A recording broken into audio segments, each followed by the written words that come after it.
Nous sommes le 27 avril, autrement dit le mois se termine doucement. On va attaquer cette semaine, Alexis, les premiers jours de mai, une période avec tous les ponts propices pour s'échapper, se retrouver en famille par exemple. À condition de pouvoir prendre son train, Sudrail appelle, vous le savez, ses conducteurs à se mettre en grève pour de meilleures primes et de meilleurs plannings la semaine du 8 mai.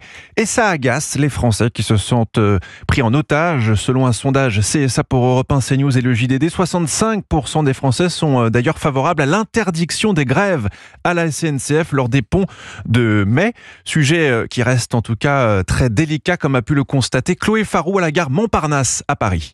Moi, je suis contre la grève des trains. Et c'est toujours en période des vacances ou des ponts. Faute de train, Yvonne va devoir modifier son planning. J'ai un voyage de prévu, Guingamp-Paris. Le 9 mai, s'il n'y a pas de train, comment je fais pour remonter à Paris? Donc, je vais louer une voiture ou bien je vais prendre le bus Blablacar ou voilà. Une colère partagée par Patrick. Il ne comprend pas les revendications de cette grève. J'estime que les agents de la SNCF qui ont quand même eu des revalorisations salariales supérieures à l'inflation, faire une grève dans le cadre de ces conditions-là, aujourd'hui, me paraît un peu abusif. Mais pour Madeleine, 25 ans, pas touche au droit de grève. La grève, ça a toujours été un moyen super important de se faire entendre.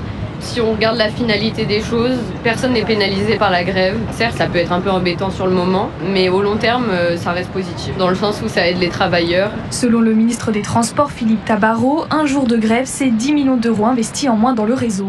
Le reportage européen de Chloé Farou.